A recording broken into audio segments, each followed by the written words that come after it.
పాకిస్తాన్పై మోదీ యుద్ధం చేస్తే బాగుండేది. శత్రు దేశం బతిమాలగానే సీజ్ ఫైర్కి ఒప్పుకొని తప్పు చేశారంటూ ఇప్పుడు సోషల్ మీడియాలో వినిపిస్తున్న మాటలివి. పెహల్గాం హత్యాకాండతో రగిలిపోతున్న భారతీయులు ప్రధాని మోదీకి సంధిస్తున్న ప్రశ్నలివి. ఈ అసంతృప్తి ఏ రేంజ్కి వెళ్ళిందంటే విదేశాంగ శాఖ కార్యదర్శి విక్రమ్ మిశ్రీ తన సోషల్ మీడియా ఖాతాలను లాక్ చేసుకోవాల్సి వచ్చింది. ఆపరేషన్ సింధూర్ గురించి, పాక్ పైత్యాన్ని భారత్ అణచివేస్తున్న తీరు గురించి మిశ్రీ అప్డేట్స్ ఇస్తుంటే ఈలలు వేసిన ఆ జనమే ఇప్పుడు ఆయనపై విమర్శలు గుప్పిస్తున్నారు. Colonel Sofiya Qureshi, wing commander Vyomika Singh తో కలిసి మిశ్రీ ఇచ్చే ప్రెస్ మీట్ కోసం వేయికలతో ఎదురు చూసిన వారే ఇప్పుడు అతనిపై అబాండాలు వేస్తున్నారు. ఇంతకీ ఆయన చేసిన తప్పేంటో తెలుసా? సీజ్ ఫైర్ గురించి అనౌన్స్ చేయడమే, ప్రభుత్వ నిర్ణయాన్ని మీడియాకు వెల్లడించడమే. ఇక ఇందిరాగాంధీ ఉక్కుతనం గురించి కాంగ్రెస్ పార్టీ సోషల్ మీడియాను నింపేస్తోంది. ఉక్కు మహిళగా ఆమె అమెరికాని ఎదిరించారని మదర్సా యూనివర్సిటీ బ్యాచ్ తెగ పోస్టు పెడుతున్నారు. కానీ 1971 వారిలో లాహోర్ దాకా వెళ్లి త్రివర్ణ పతాకం ఎగురవేసిన మన వీర జవాన్లు ఎందుకు వెనక్కి రావాల్సి వచ్చింది? పీఓజీకును వెనక్కి తీసుకోకుండా చేతికి దొరికిన 93,000 ముష్కర సైన్యాన్ని 3 నెలల పాటు ముప్పూటల మేపి తిప్పి పంపిందెవరు? పశ్చిమ పాకిస్తాన్ నుంచి తూర్పు పాకిస్తాన్ వేరు చేసి బంగ్లా జాతీయులకు ఆరాధ్యురాలైన ఇందిరా పీఓజేకేను వెనక్కి తీసుకోవాలనే ఇంగితాన్ని ఎలా మరిచారు? ఈ ప్రశ్నలకు మాత్రం ఇప్పుడు మోదీని విమర్శిస్తున్న కాంగ్రెస్ బ్యాచ్ దగ్గర ఎలాంటి సమాధానం ఉండదు. ఈ విషయాన్ని పక్కన పెడితే నిజంగా సీజ్ ఫైర్కు ఒప్పుకొని మోదీ తప్పు చేశారా?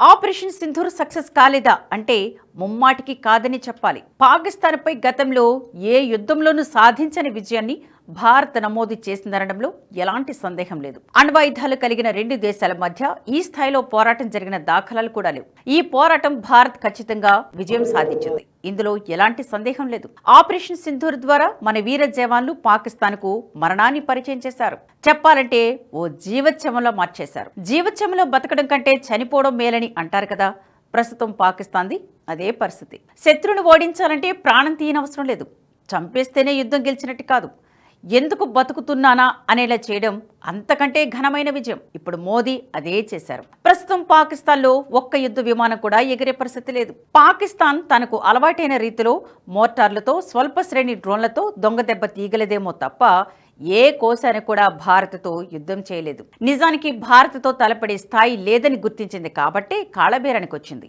ఈ నిజాన్ని గుర్తించడంలో మనం పొరబడుతున్నాం. ఆపరేషన్ సింధూర్ ఎంతటి ఘన విజయం సాధించిందో త్రివిధ దళాల ఆపరేషన్ బాధ్యులు మీడియాకు పూసగుచ్చినట్లు వివరించారు. శత్రుముఖుల్ని దెబ్బ కొట్టిన విధానాన్ని దృశ్య రూపంలో కళ్లకు కట్టారు. భారత ధాటికి పాకిస్తాన్లోని ఎయిర్ బేస్లని శ్మశానాలను తలపిస్తున్నాయి. భారత సైనిక బలగాలు అత్యంత సమర్థమైన సమన్వయంతో చాలా ఖచ్చితంగా 9 ఉగ్రవాద స్థావరాల మీద క్షిపణి దాడులు చేశాయి. వాటిలో 4 పాకిస్తాన్లోనే ఉన్నాయి. 5 పాక్ ఆక్రమిత జమ్మూ కాశ్మీర్లో ఉన్నాయి. అవి జైషే మొహమ్మద్, లష్కర్ తోయిబా ఉగ్రవాద సంస్థల ప్రధాన కేంద్రాలు. ఆ ఉగ్రవాద సంస్థలే భారతదేశంలో ఎన్నో ఉగ్రవాద దాడులు చేపట్టాయి. 2008లో ముంబై, 2019లో పుల్వామా వంటి సంఘటనలకు కారణం ఆ ఉగ్రవాద సంస్థలే. ఉగ్రవాద స్థావరాలను మట్టుబెట్టినట్లు తెలియగానే పాకిస్తాన్ దొంగ దెబ్బ తీయడం మొదలుపెట్టింది. మే 7, 8, 9 తేదీలో పాకిస్తాన్ మన దేశం మీద డ్రోన్ దాడులకు పాల్పడింది. దేశంలో పలు నగరాలను, మన మిలిటరీ స్థావరాలను లక్ష్యంగా చేసుకుని క్షిపణుల వర్షం కురిపించింది. వాటిని భారత్ సమర్థంగా ఎదుర్కొంది. కామికాజ్ డ్రోన్ల వినియోగం ద్వారా పాకిస్తాన్ ఎయిర్ డిఫెన్స్ ను ధ్వంసం చేసింది. అదే సమయంలో లాహోర్లోని ఎయిర్ డిఫెన్స్ సిస్టమ్ను కూడా మట్టబెట్టింది. భారత్ మీద జరిగిన దాడులను అన్నిటినీ సమర్థంగా ఎదుర్కోవడంలో మన ఎయిర్ డిఫెన్స్ సిస్టమ్ కీలక పాత్ర పోషించింది. దాని సమర్థత వల్లనే దాదాపు ఎలాంటి మరణాలు లేకుండా, వస్తు నష్టం లేకుండా పాక్ దాడులను తిప్పికొట్టగలిగాం. అదే సమయంలో పాకిస్తాన్కు చైనా ఇచ్చిన HQ-9 రక్షణ వ్యవస్థలోని లోపాలను బట్టబయలు చేయగలిగాం. మే 9, 10 తేదీల్లో భారతదేశం పాక్ దాడులకు ప్రతి చర్యలు చేపట్టింది. ఆ కౌంటర్ మిలిటరీ ఆపరేషన్లో పాకిస్తాన్ వాయుసేన కేంద్రాలను ధ్వంసం చేశాం. ఒక అణ్వస్త్ర దేశపు ఎయిర్ ఫోర్స్ క్యాంపులను మరొక దేశం ధ్వంసం చేయడం ప్రపంచ చరిత్రలో ఇదే మొదటిసారి. కేవలం 3 గంటల వ్యవధిలో 11 ఎయిర్ బేస్ల మీద దాడులు చేశాం. నూర్ ఖాన్, రఫ్కీ, మురేద్కి, సుక్కూర్, సియాల్కోట్, పస్రూర్, చునియన్, సర్గోధా, స్కర్దు, భోలారి, జకోబాబాద్లోని స్థావరాల మీద దాడులు జరిగాయి. భారత్ చేపట్టిన దాడుల వల్ల పాకిస్తాన్లో గణనీయమైన విధ్వంసం జరిగింది. ఈ విషయం దాడులకు ముందు, తర్వాతి చిత్రాల్లో స్పష్టంగా కనిపిస్తుంది. మచ్చుకి, జకోబాబాద్లోని షాబాజ్ ఎయిర్ బేస్ దారుణంగా దెబ్బతిన్నాయి. భారత్ చేసిన దాడుల్లో పాకిస్తాన్కు చెందిన అమ్యునిషన్ డిపోలు నాశనమయ్యాయి. ఆ దేశం తమ F-16, JF-17 వంటి ఫైటర్ జెట్స్ ను నిలిపి ఉంచే సర్గోదా, భోలారి వంటి ఎయిర్ బేస్లు దెబ్బతిన్నాయి. మొత్తం మీద భారత్ చేసిన దాడుల్లో పాకిస్తాన్ ఎయిర్ ఫోర్స్ కు చెందిన 20% నిర్మాణాలు దెబ్బతిన్నాయి. కేవలం సైనిక పరంగానే కాదు, పాకిస్తాన్ను ఆర్థికంగా, మానసికంగా కోలుకొలిని దెబ్బకొట్టింది భారత్. ఆపరేషన్ సింధూర్ భారతదేశపు సైనిక వ్యూహాత్మక శక్తి సామర్థ్యాలను ప్రపంచానికి చాటింది. నిజానికి భారత్ కొద్ది రోజులుగా పాటిస్తున్న వ్యూహాత్మక మౌనమే దేశానికి సానుకూల వాతావరణం ఏర్పడేలా చేసింది. దేశ ప్రజల నుంచే కాకుండా అంతర్జాతీయంగా ప్రపంచ దేశాలు కూడా భారత్కు అండగా నిలిచాయి. పాకిస్తాన్ను ఆర్థికంగా, దౌత్యపరంగా ఏకాకిని చేయడానికి అవసరమైన వ్యూహాత్మక విధాన నిర్ణయాలు, సమాచారపరమైన ఆధిక్యం, మానసిక ఎత్తుగడలను భారత్ సరైన సమయంలో వాడుకోగలిగింది. అదే సమయంలో దేశీయంగా సంసిద్ధంగా ఉండడంతో పాటు అంతర్జాతీయంగా మద్దతును కూడగట్టగలిగింది. పెహల్గాం ఉగ్రవాద దాడి జరిగిన వెంటనే భారతదేశంలో నివసిస్తున్న పాకిస్తానీలు అందరి వీసాలను భారత్ రద్దు చేసేసింది. వారిని వెంటనే వెనుక పంపించేసింది. ఉగ్రవాదానికి వ్యతిరేకంగా భారత్ ఎంత దృఢమైన వైఖరిని అవలంబిస్తుందో చెప్పడానికి ఇదొక ప్రధానమైన నిదర్శనం. పాకిస్తానీ కళాకారుల ప్రదర్శనలు, వారి చిత్రాల ప్రదర్శనలు, సాంస్కృతిక కార్యక్రమాలపై భారత్ పూర్తిగా నిషేధం విధించింది. చివరకు ఆన్లైన్ స్ట్రీమింగ్ ప్లాట్ఫామ్స్ ను కూడా నిషేధించింది.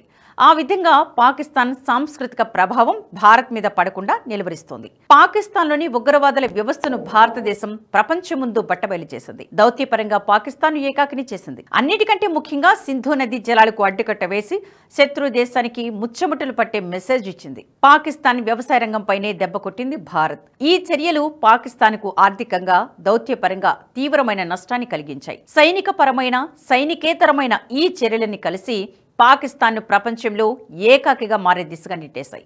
అదే సమయంలో ఉగ్రవాదంపై ఏమాత్రం సహనం చూపబోని భారతదేశపు నిబద్ధతను చాటి చెప్పాయి. మొత్తానికి పూర్తిస్థాయి యుద్ధం చేయకుండానే పాకిస్తాన్ను దాదాపు సర్వనాశనం చేసేసింది భారత్. నిజానికి పాకిస్తాన్పై యుద్ధం చేస్తానని భారత్ ప్రకటించలేదు. మన అసలు లక్ష్యం ఉగ్రవాదులు, ఉగ్రవాద శిబిరాలే. పహల్గాం దాడులకు ప్రతి దాడులు చేయడమే. ఈ విషయంలో భారత్ 100 మంది టెర్రరిస్టులను మట్టుబెట్టి 100% విజయాన్ని సాధించింది. టెర్రరిస్టు క్యాంపులను నామరూపాలు లేకుండా చేయగలిగింది. ఉగ్రవాదులకు మద్దతుగా తోకచాడిస్తే అమెరికా, చైనా నుంచి అరువు తెచ్చుకున్న ఆధునిక యుద్ధ విమానాలను కూడా లేపేసే సత్తా తమకు ఉందని పాకిస్తాన్కు స్ట్రాంగ్ మెసేజ్ ఇచ్చింది భారత్. పూర్తి స్థాయి యుద్ధం చేయకుండానే పాకిస్తాన్లో పెను విధ్వంసం సృష్టించింది. ఇంత చేసిన భారత్కి యుద్ధం చేయడం పెద్ద సమస్య కాదు. కానీ భారత్ యుద్ధాన్ని కోరుకోవడం లేదు. పాకిస్తాన్ మనతో సరితూగకపోయినా ఆ దేశం దగ్గర అణ్వస్త్రాలు ఉన్నాయి. అవి పిచ్చివాడి చేతిలో రాయలంటివి. స్వదేశీ పౌరులని హ్యూమన్ షీల్డ్గా వాడుకున్న శత్రు దేశానికి భారతీయుల ప్రాణాలంటే లెక్కలేదు. జయాపజయాలను పక్కన పెడితే యుద్ధం మిగిల్చే విషాదం ఏ దేశానైనా కొన్ని దశాబ్దాలు వెంటాడుతుంది. పౌరుల మాన ప్రాణాలకు విశేష ప్రాధాన్యతనిచ్చే భారత్ లాంటి దేశం అలాంటి తప్పు చేయదు.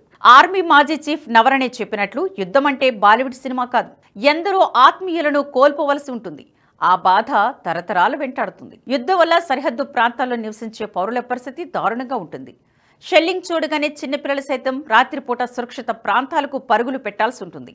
ఆపరేషన్ సింధూర్ యుద్ధమని పొరబడుతూ విమర్శలు గుప్పిస్తున్న మదర్సా యూనివర్సిటీలు, కాంగ్రెస్, కమ్యూనిస్టు కోటరీలు తెలుసుకోవాల్సిన సత్యమిది. ఈ వీడియో మీకు నచ్చినట్టయితే లైక్ చేయండి, 10 మందికి షేర్ చేయండి. అలాగే కామెంట్ల రూపంలో మీ అభిప్రాయాలను మాతో పంచుకోండి. Nationalist hub group of channels ను సబ్స్క్రైబ్ చేసుకుని తెలుగునాట జాతీయవాద జర్నలిజాన్ని ప్రోత్సహించండి. ఈ వీడియో కింద ఉన్న బెల్ ఐకాన్ పై క్లిక్ చేయడం మర్చిపోవద్దు.